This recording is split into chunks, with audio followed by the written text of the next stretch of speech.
So good morning, everyone, and welcome to our first Ethical and Responsible AI seminar series. I am really excited that you all have joined our first talk series, and welcome to Dr. Sheppard for our first guest speaker. So let me give you a brief background about this seminar series, and then we go with the intros and start our talk. So as you know that nowadays, due to proliferation of AI and machine learning, AI in healthcare has made significant progress and have achieved like human level performance in skin cancer classification, diabetic retinopathy detection, or chest radiograph diagnosis. So existing results are encouraging, but as you know that too many clinical AI solutions are not deployed in hospitals or being utilized by physicians.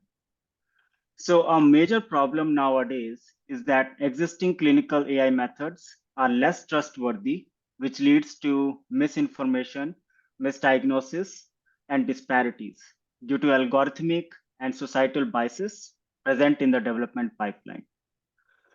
So as the part of training to investigators, medical professionals, and grad students, we have recently received two major grant awards, including NSF Expand AI CAP for building an AI institute for trustworthy AI in medical systems, and NIH RCMI supplement to provide training about AI ethics to healthcare professionals, investigators, and students. So this is the part of initiative from these two awards within Mehari, and this seminar series is part of that. And I'm really excited to start it from today. And we will have these seminars every Tuesday moving forward.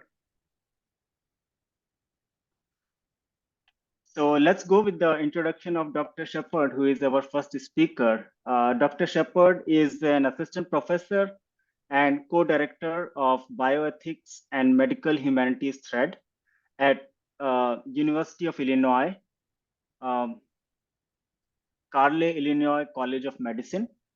She is also the Director of Medical Education and Social Scientific Research, the Medical Humanities and Health Disparities Institute. So Dr. Sheppard is an alumna of the University of New Orleans and the University of Houston, where she received her bachelor's degree in biological anthropology and her master's degree in medical anthropology. Thereafter, she continued her education at the University of Texas Medical Branch, and she became the first African American in the United States with a PhD in the medical humanities. Additionally, Dr. Sheppard is a member of Xavier University's Community Advisory Board for the College of Pharmacy's Center for Minority Health and Health Disparities Research and Education, and a newly appointed ambassador for the Association of American Medical Colleges Collaborative for Health Equity to act, research, and generate evidence. Dr. Sheppard's scholarly works include authorship of Health, Healing, and Hurricane Katrina, a critical analysis of psychosomatic illness in survivors, embodied trauma and the dissociation of the self in dark denials, and domestic violence. So that's about our speaker, and I would like to give the stage to Dr. Sheppard. Before moving forward, just a couple of announcements. We will have the talk, and then we have a Q&A session, followed by it. We will have 10 minutes for the question and answers. And after that, we will provide you a post survey to get your feedback. Moreover, try to keep your mic muted during the session so that we will not get any kind of a disturbance between the talk. So Dr. Sheppard, yeah, you can go ahead. All right, thanks so much. Happy to be here. Good to virtually meet everybody. All right, so I'm going to go ahead and share my screen with you. You would think even after all of this time that it would be smooth to do this, but it is not always smooth. So please let me know if you can see my screen well. Can you see my slides? You just do a thumbs up, it's fine. Yes, we can see our screen. Yeah. All right, thanks so much. All right, and so to my understanding, there are students who are in attendance. And so for both students, faculty, staff, anybody who is on the call, there will be a series of questions that are sort of embedded into the presentation. Please feel free to just brainstorm, answer any questions, ask me any questions that pop up in the chat, and we'll spend some time hashing those out as well. So we're looking at humanistic exchange, or simply a human interface, examining the progress of medicine in the framework of inequity. And one of the reasons why I wanted to spend some time having this discussion is because as we move throughout and get more deeply embedded into the age of technology, we need to start being a bit more proactive about having some of these discussions. What is the extent to which human to human engagement, such as the doctor-patient interaction, what is the extent to which we want to say lessen the burden of that, whether it be on time or empathy or emotional intelligence, et cetera, by allowing varying forms of machine learning or artificial intelligence to sort of instigate a human interface in the way that you would for any kind of technologies where, you know, humans have to have a certain amount of input, et cetera. So I wanted us to first look at and start to nuance this idea of progress. We often talk about the progress of medicine. But if we look at it historically, progress, of course, is a bit ambiguous. The progress of medicine has not inherently been equitable. It has not inherently been unbiased. In fact, it's been the exact opposite. So the question of whether or not it is utilitarian or something that is created for the greater good becomes one that we need to, again, proactively begin to address. How do we embed equity into the production and actualization of progress? This is one of those first questions that I mentioned, specifically because, again, if we look historically and we talk about things like James Marion Sims, which is essentially what this first painting is discussing. We consider him to be the father of gynecology, but he did more than 107 surgeries on young women. We often are essentially girls, between 17 and 21 years old, with no anesthesia. So everything that we know about obstetrics and gynecology comes out of James Marion's experimentation and exploitation of enslaved women. We can look at things like Mandrigal versus the Killigan case, which is related to this poster right here, where you have approximately 40 Hispanic women who were forcibly sterilized without informed consent, particularly while they were giving birth or immediately before they were giving birth to their children. And in those communities, those women felt like their entire livelihoods were taken from them. So there is an element of experimentation, exploitation that is built into many of the aspects of open and end quote progress relative to the progress of medicine. We can look at varying gadgets or self-surveillance. We can look at the future elderly model. And these models trend in health. They look at functional status. They look at health spending. They look at pharmaceutical innovation, labor supply, earnings of individuals over the age of 50, et cetera, to be able to see how they are going to contribute to society once they pass 50 years old. And depending on what that algorithm decides, that lets the healthcare community, as well as the larger society, determine whether or not we should invest or continue to invest in those individuals. It's one of the reasons why, one of the many reasons why individuals who are over 50 do not, say, get vaccines when we have vaccine shortages, such as what we had with H1N1 and when COVID vaccines were developed. You would think that elderly individuals or individuals who are well over 50 years old or individuals who have any kind of pre-existing health conditions would be first in line, but they're not because of the issue of biological citizenry. How are you able to contribute to society? How long will you be able to contribute to society? And if the idea or the algorithm or the mathematical equations, such as what we see in qualities and dollies, qualitative adjusted life years, and disability adjusted life years, qualities and dollies, determine an individual's ability to contribute to the polis or contribute to society.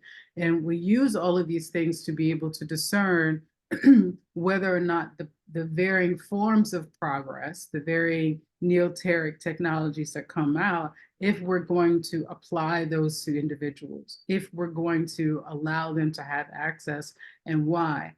And we can look at that, again, if we look historically at neoteric medical technologies and how those things have been related to this notion of progress, but also the issues of inequity in particular. What always comes to mind for me is the history of dialysis. If we look at the history of dialysis in particular, again, you have that issue of biological citizenry. You have those issues of access and God panels and the birth of ethics panels. And just to make sure that we're all sort of on the same page, what essentially occurred is when the dialysis machines were being developed, they cost approximately $30,000 or so for individuals to access them. So of course you had to have enough money to be able to do that. This was in a hospital in Seattle. You had to not be a smoker, not be a drinker, be of a particular age, be of a particular religion. And there were all of these things that were used to discern whether an individual should have access to dialysis based on whether or not they would be able to contribute to society in the future. One thing that was never mentioned, however, was the fact that not many, but minoritized people as a whole were not even allowed at the hospital. And so, because of segregation. So while we're talking about varying aspects of biological citizenry and access, these individuals were not even allowed to be a part of that discussion. And so we come to a point to where we should be asking, who are we developing these things for? Who should have access to them? To what extent does varying forms of technology move from a discussion of access to a discussion of perpetuating inequity or perpetuating health disparities? Another thing that we should begin the process of discussing is this issue of empathy, especially as, again, we move further and further into the age of technology, and specifically artificial intelligence and machine learning. So the question becomes, is empathy tied to our humanity?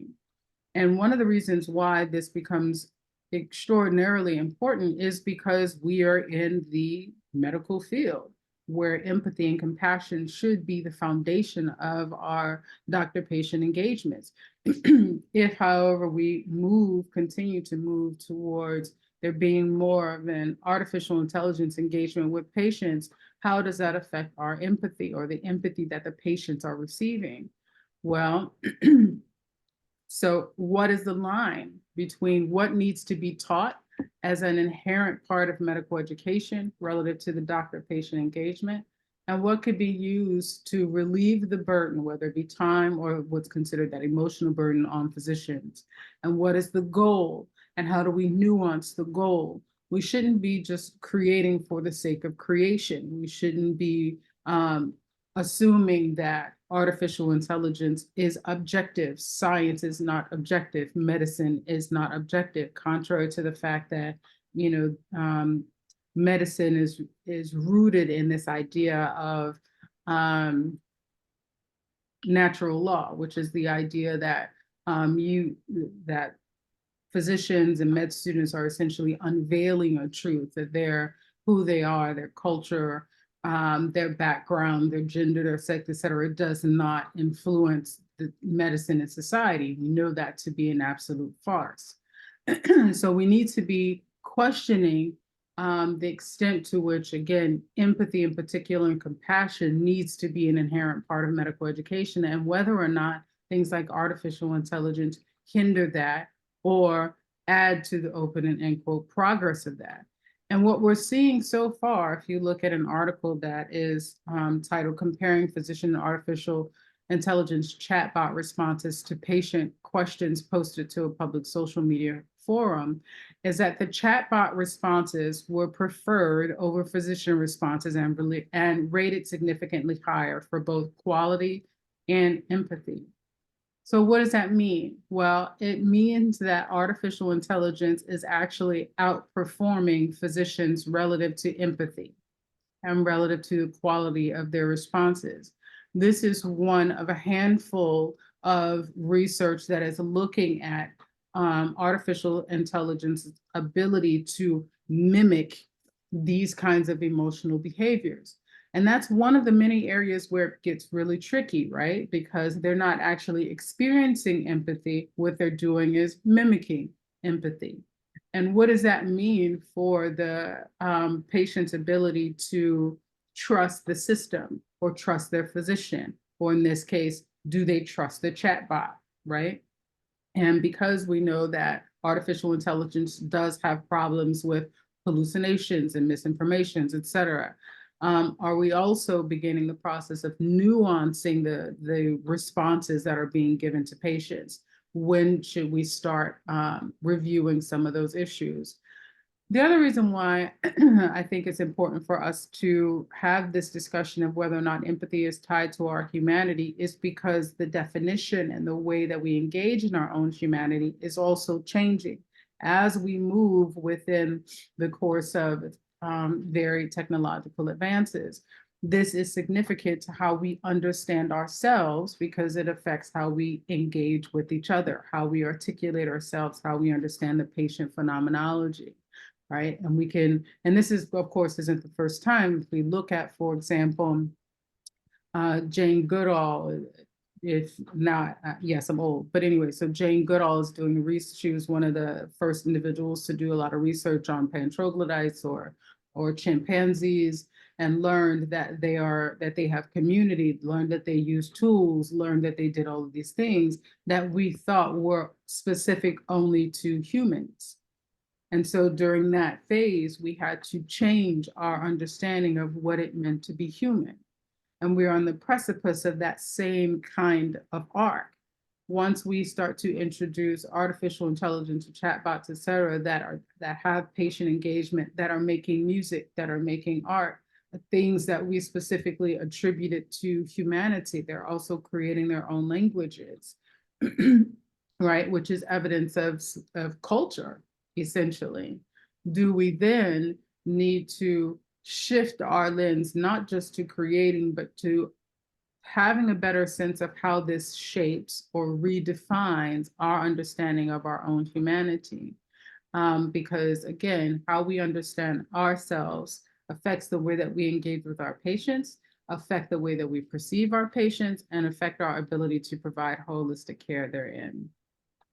And we can look at, for example, this issue of artificial intelligence, or in some cases, like the AAMC sometimes refers to it as augmented intelligence and or machine learning, because again, we need to question or begin to move towards this idea of how do we approach the issue of whether or not artificial intelligence is assisting us or if it is perpetuating pre-existing healthcare biases. As of right now, it's doing a bit of both. In particular, because there's so much data that is rooted in stereotypes, that is rooted in misinformation, that has all of these histories and historiographies that are hyper-racialized, that essentialize varying forms of racialized medicine.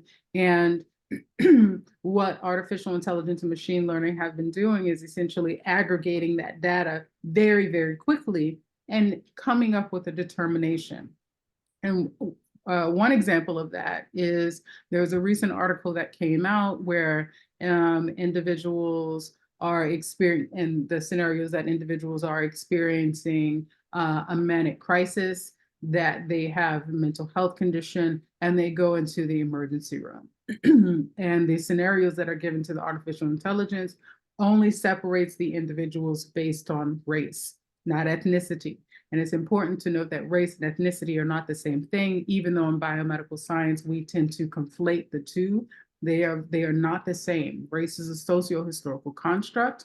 This is why in the 70s, I tell people all the time, I was born Black, then I became an African American, and I recently found out that I'm supposed to be BIPOC. No one sends out an email, no one asks you anything, right?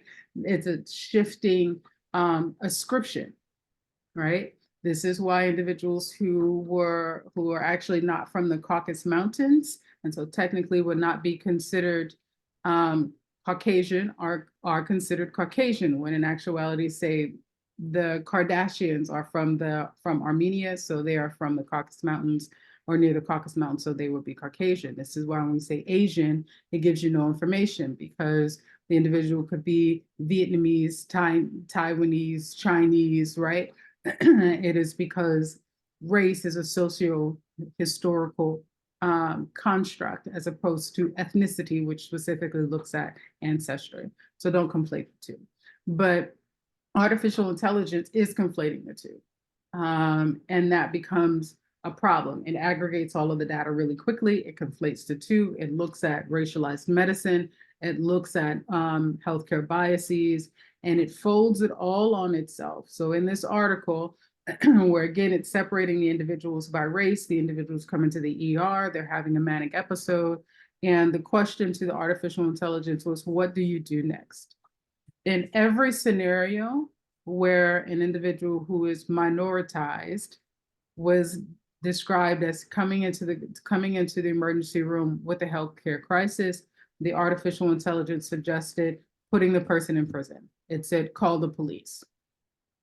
In every scenario where the individual was of European diaspora, artificial intelligence suggested that they go to a healthcare facility, that they get mental health services.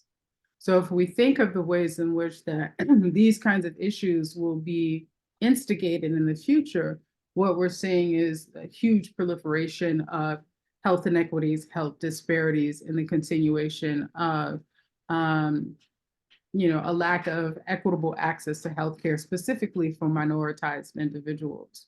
And we can see that again with algorithms that block kidney transplants to African American patients. This is a part of that legacy that I mentioned before with relative to the history of dialysis.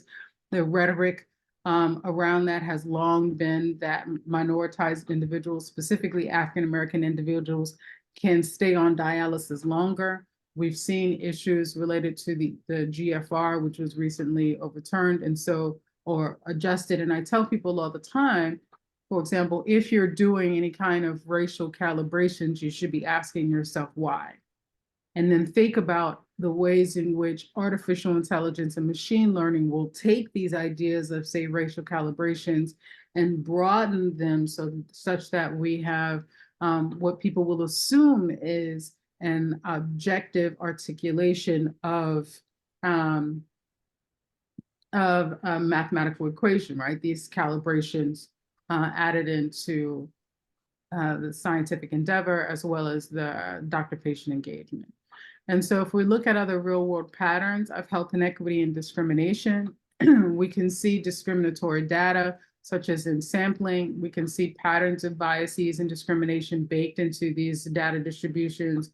We can see biased AI design, whether there be power imbalances or exclusionary designs and model building. We can see bias deployment explanations and system monitoring packages. We can see a disregarding and deepening of digital divides, exacerbating global health inequities and rich poor treatment gaps, which is that Gini index essentially. We can see hazardous and discriminatory repurposing of biased AI systems.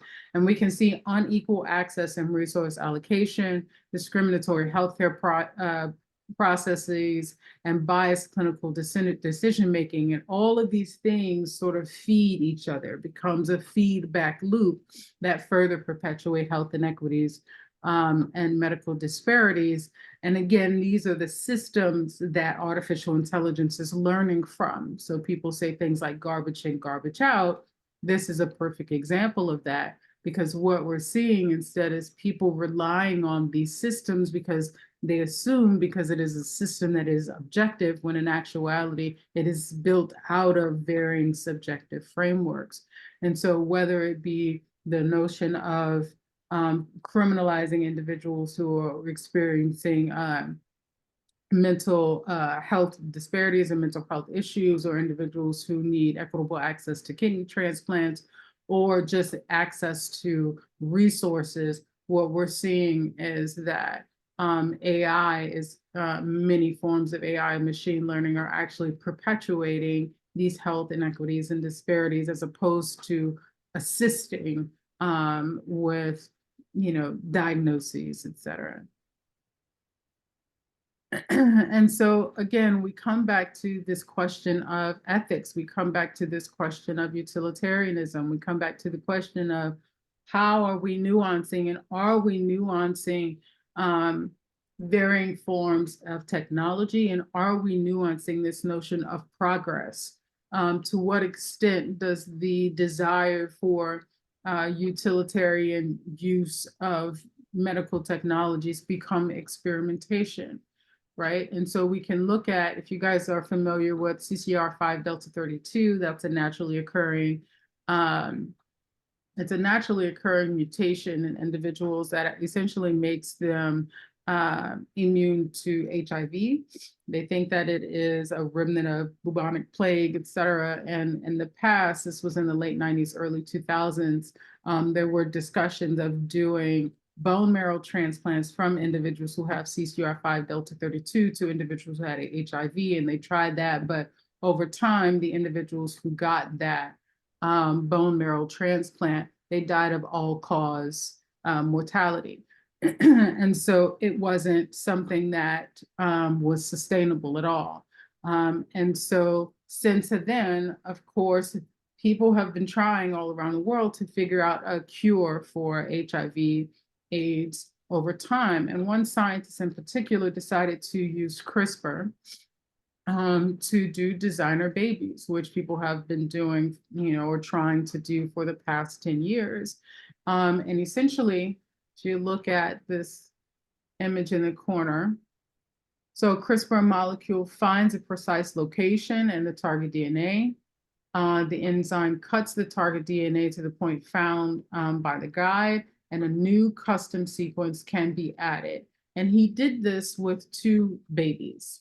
The babies were born, supposedly the babies are fine, but he did this without alerting the medical community in the beginning. He had all of this information released thereafter.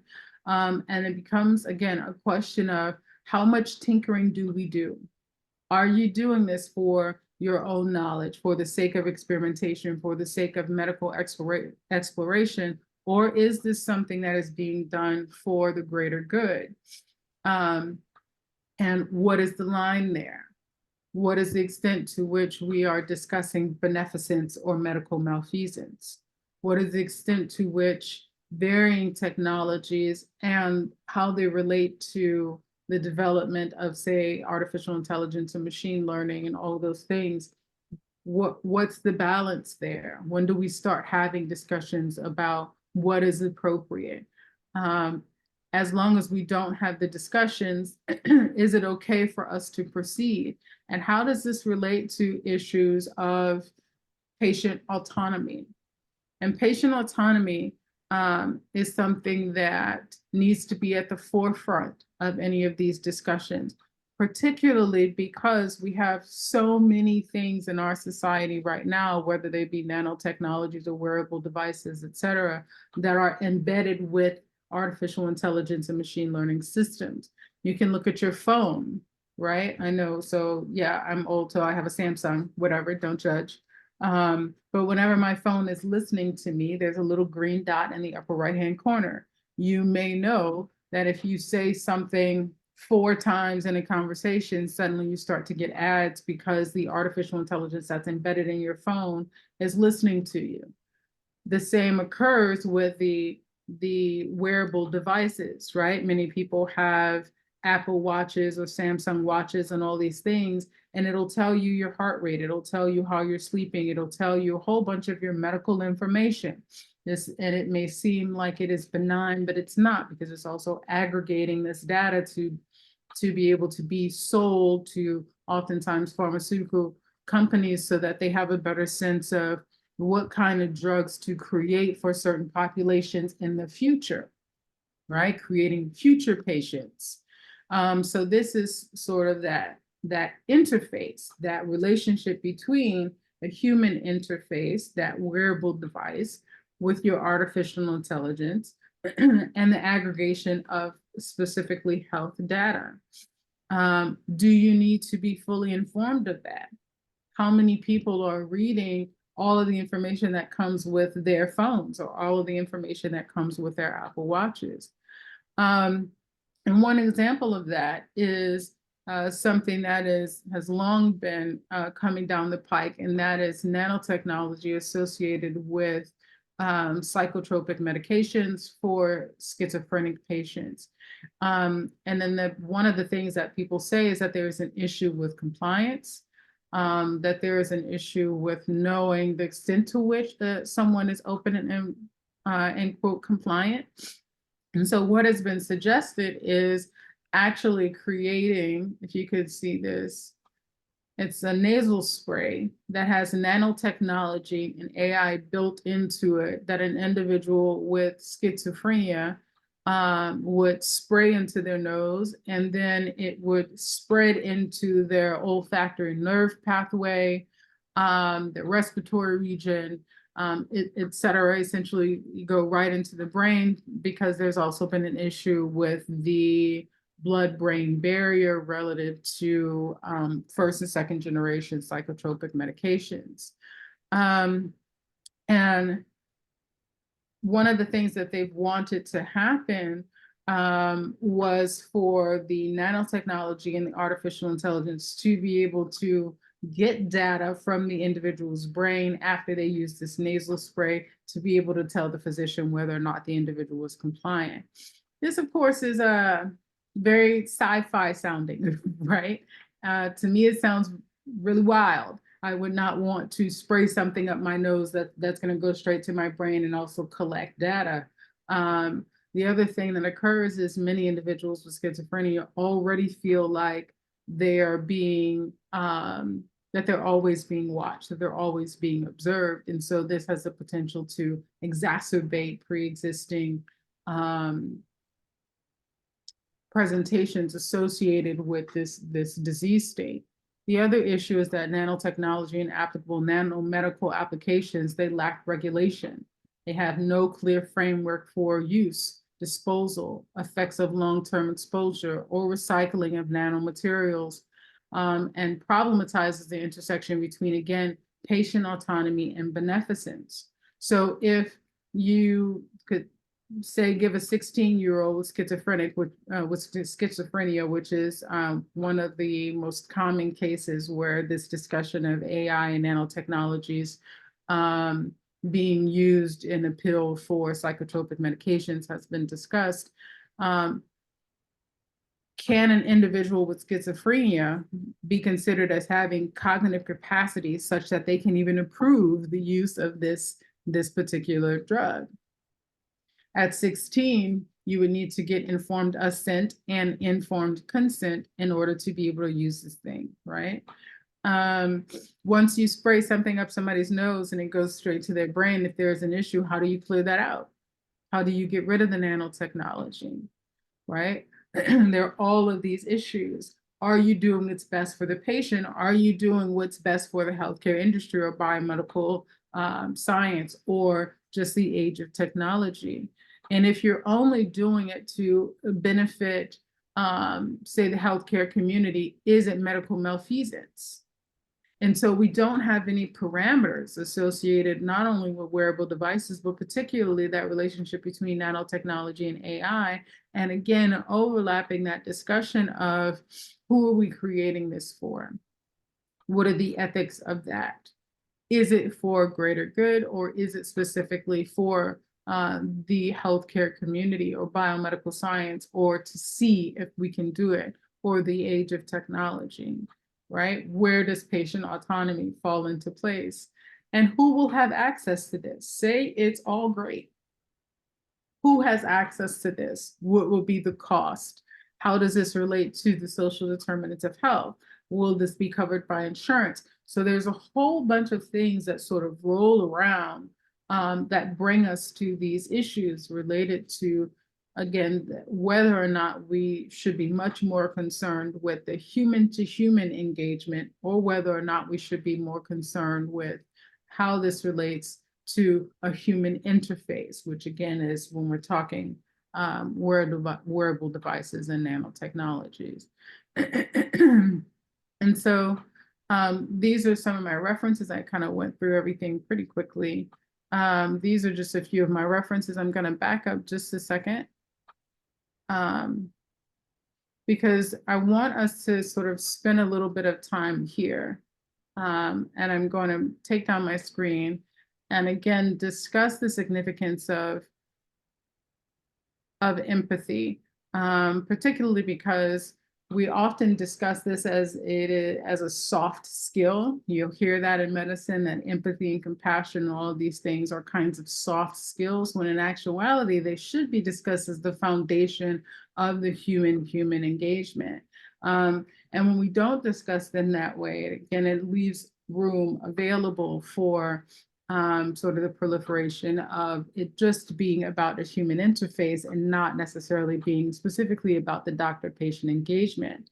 And so how do we make sure that as we develop varying technologies, that what we're also doing is making sure that it is not just about perceived utilitarianism, right? Because who is the greater good in many of these scenarios, that it is actually about making sure that we adhere to the basic principles of bioethics, at least in this country. So we are adhering to varying forms of beneficence, autonomy, and justice, that we are not moving into these issues of medical malfeasance, but also we should begin to question, how do we go about teaching artificial intelligence or varying forms of machine learning to not perpetuate health disparities or healthcare biases? How do we make sure what we're creating is about access, so that we don't have the high infant mortality and maternal mortality rates that we see for African American peoples and Native Alaskan, Native American women in particular, right?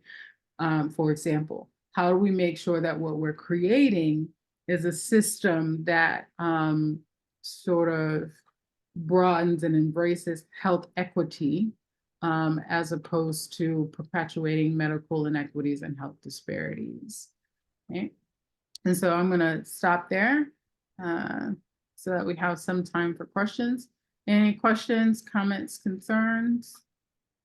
Thank you, Dr. Sheppard. It was a wonderful talk, and it gives me some of the very fresh perspective on some of the things that even I was confused, like race and ethnicity. I thought like both are kind of same, but I saw a very good explanation of the differentiation. So I will start I have a couple of questions and then I will give it to audience. The first question that I have is that you said that basically the AI algorithm that's being designed nowadays are basically dependent on the data set that we are collecting, right? So if in that data set, we in many of the data sets that I have explored, I saw that there is no data on the race or ethnicity. So if we don't even collect that part, how do we know that our algorithm that we are designing is basically having bias, or is it generalizable to all the races? So what are your thoughts on this? Yeah. Well, there's a couple of things. So many people are trying to move towards the using population genetics within the framework of artificial intelligence and machine learning. And while the systems that you may have seen don't typically or don't always note race or ethnicity, much of the data that is out there not only conflates race and ethnicity, but uses what is referred to as the standard normative body. This is why if you go into any journals right now, it'll say things like compared to their white counterparts. So the standard normative body within the framework of medicine on the history of medicine is actually the white Greek male. And so what we've done, we as in the medical community, is we're constantly in every situation, whether we talk about kidney transplants or, you know, any of those things, are comparing one group to the next.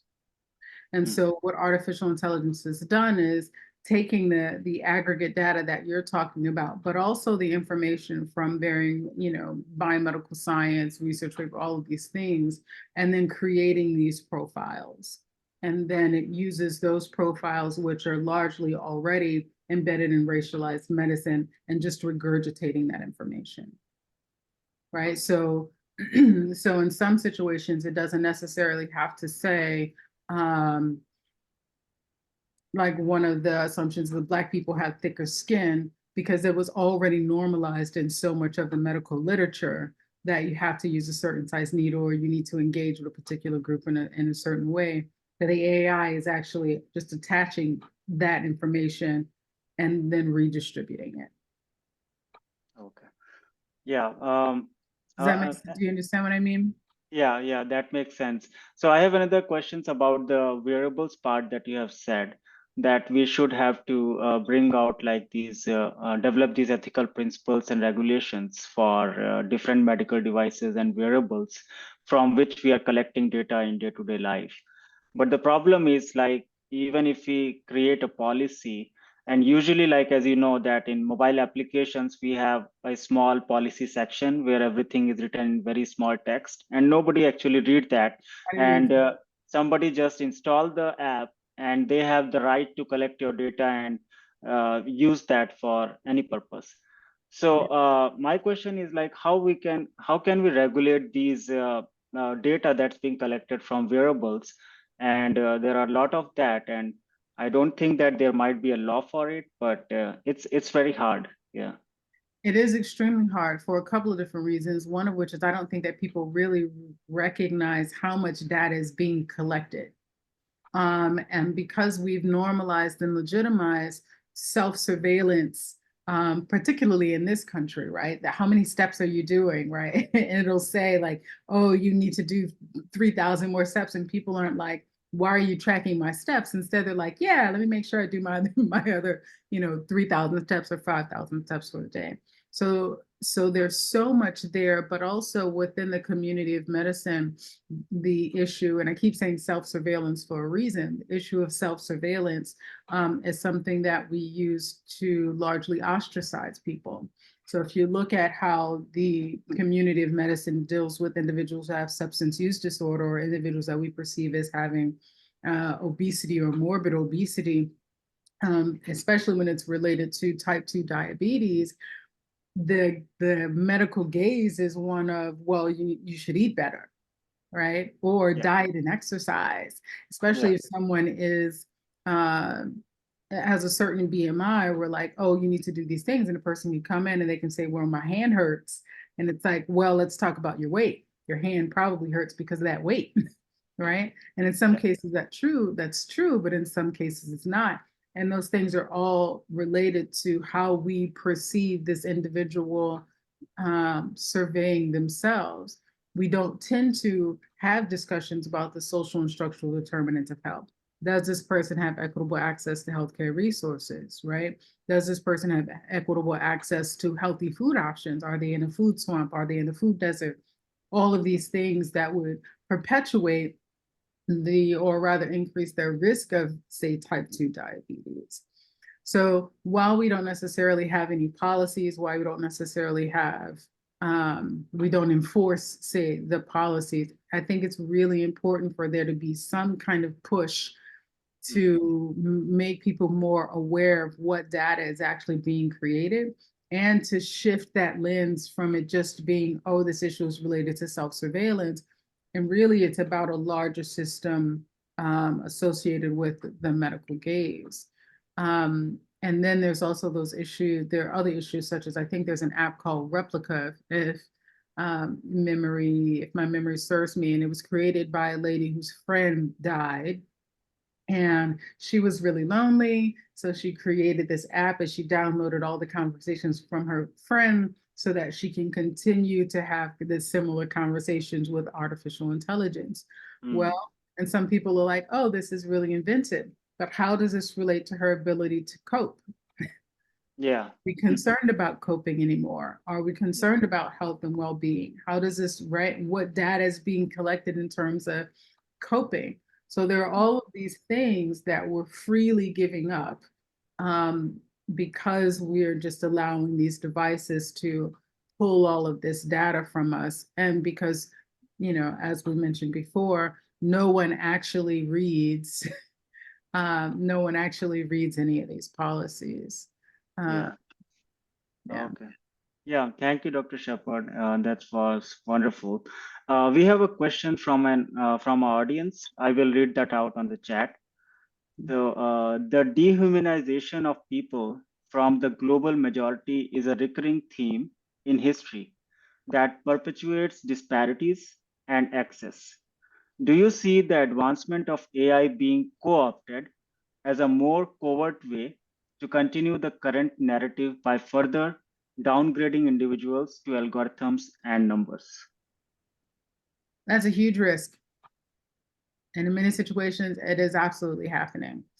And one of the biggest problems is that, again, because it is coming from a machine, people often feel like it's inherently objective, right? Because they're like, oh, well, the machine can't be biased, or the right, it's a thing. Because we don't want to say come to terms with the fact that the thing is learning from us, that we've programmed it, that it's our biases, it's our stereotypes, even the ridiculousness of cultural competency programs that came out, 10 years ago that just perpetuated stereotypes in many instances. And so the machines are taking, I'm saying the machines because I'm old, but right, the information is an aggregation of these things. And so there is a huge risk that people will continue to be dehumanized, and that it will just be a series of numbers that are just continuing to perpetuate these health inequities. And so as you guys develop artificial intelligence, as you develop these technologies, get in front of some of these issues so that what you're creating isn't perpetuating these inequities. It actually is going to be more about approaching issues with health disparities, or having your AI systems actually take into account the social and structural determinants of health, or take into account some of the larger biopsychosocial issues related to patient phenomenologies. If we get in front of that, then you don't have the kinds of issues that Ms. Watts is talking about. Okay, great. Another question from the audience. What are the limitations of AI theories in addressing health disparities and achieving health equity? I think that there are a lot of limitations. That's a great question. I think that there are a lot of limitations, particularly because, again, the limitations are coming out of the history of medicine. And I'll just kind of give you an example as an aside. When we talk about, say, the prevalence of cancer within the African American community, I will use New Orleans, where I'm from, as an example. We have a place called Cancer Alley, where individuals, minoritized individuals, specifically African American peoples, were not allowed to live in certain parts of the state. And so they were pushed onto Cancer Alley. That means that you have 5 generations of individuals all living on a toxic waste dump who all have cancer. This does not mean that there is a high risk of cancer within the African American community that is inherent to the African American community. It means that the environment that they were forced to live in perpetuated a cancer that then became intergenerational because of epigenetics, epigenomics, and these other issues, right? And so unless we take those kinds of broader issues and concepts into account, anything that we come up with down the line is going to be skewed. And we see the same thing with some of these AI theories, that they're not taking into account some of these broader issues to be able to see the downstream effect. Instead, they are very essentialized. And so I would say that that's some of the many limitations that we see, particularly relative to addressing health disparities and achieving health equity, is that we're not looking at, again, individuals on these toxic waste dumps. Why do they have to be there? What is redlining? We're not looking at the histories and historiographies that have perpetuated some of these issues. Instead, what we're only seeing is that you have a high prevalence of African American peoples with a higher risk of cancer. So I would say look at the broader biopsychosocial issues and how those are related to varying AI theories, and look at how those things are being actualized and articulated within the culture and epistemologies of medicine to get in front of all of them, because otherwise those limitations are just that we are essentializing prevalence and potential risk without looking at, say, epigenomics or socio-medical implications of some of these other issues. I hope that helps. Yes, Okay, great. it does, Dr. Sheppard. I'm sorry. This is Ernest Taku. I'm the one who asked that question. Okay, good. Does I'm a that help, current, Ernest? yes, it does. I'm a current PhD student in biomedical data science. Yes, no, definitely it does. I really appreciate that. I think AI theories often tend to focus on population level patterns and trend, which, can sometimes obscure the underlying causes of health disparity related to race and socio-economic status and other social determinants, which you talked about on health. So, why these theories can identify disparities, they may fall short in proposing solutions that address the root cause of inequity. And I believe there's that need for a more integrative approaches that, combine epidemiological data with qualitative research and policy analysis to develop integrations that are both effective and equitable. So yes, I really appreciate you really articulating that and giving that example of New Orleans. So thank you for that. You're welcome. Yeah, you should always have a qualitative aspect. And I know especially people in medicine are just like, the empirical data, and they lean very heavily on quantitative research and quantitative data. But without the qualitative, you don't necessarily get to the meat of the why. Mm. And it's not just because my background is also in anthropology, but I'll give you an example. And if any of you have a background in sociology, it's not like a snub to you either. But one of the things that happens, say, for example, in sociology is they can say 30,000 people all wear green on this particular day and they drink green beer, and this is, St. Patrick's Day. And they analyze all that stuff, and that's great. But in anthropology, we want to know why. And does it matter if they wear a certain color green? How does this relate to their religion and their ethnicity and their homeland? And can anybody do it? Right. And so if you're not getting underneath the why, you're not actually getting to the root of what's actually happening, just that it's happening. And we see that a lot within the community of medicine, particularly because no one wants to have these discussions about causality.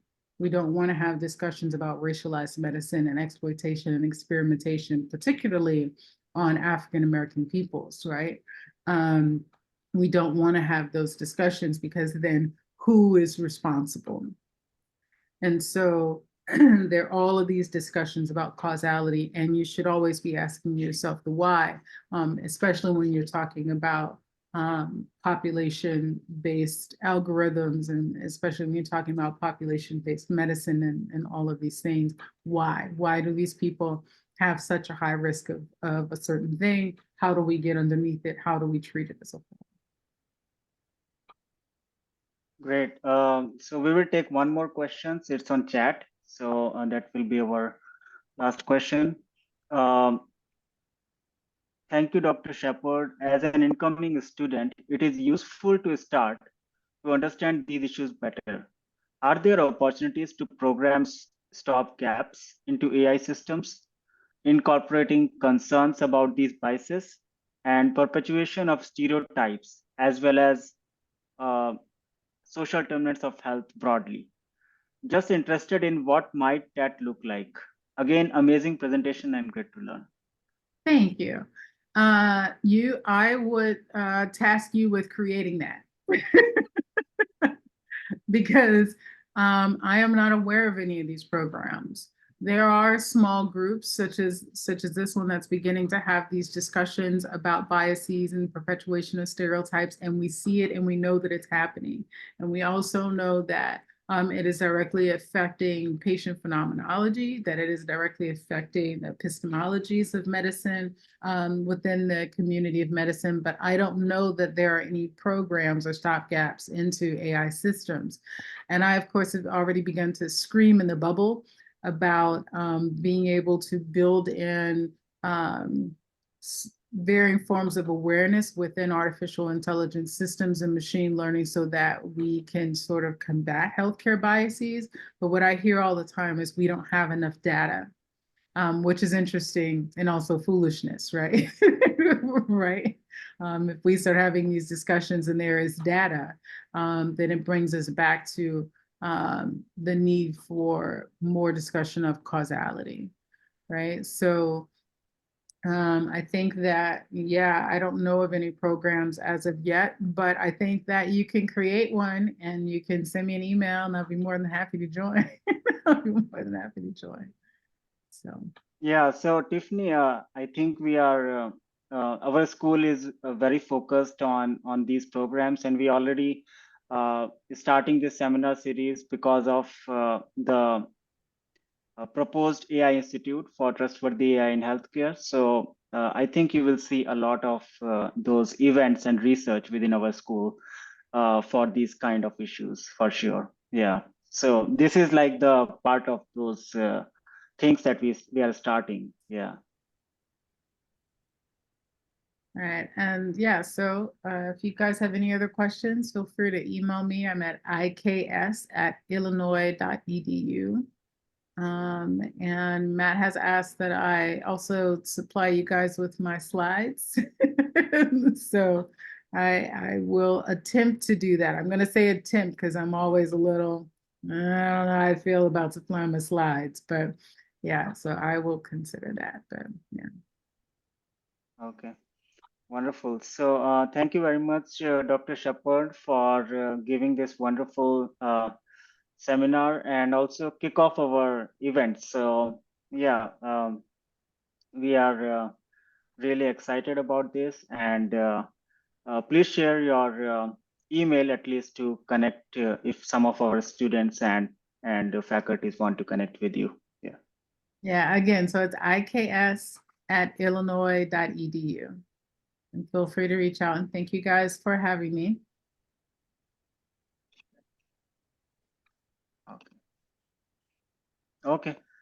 Thank you, everyone. I have posted a small survey for that's kind of a post survey for this event. So feel free to fill that out uh, uh,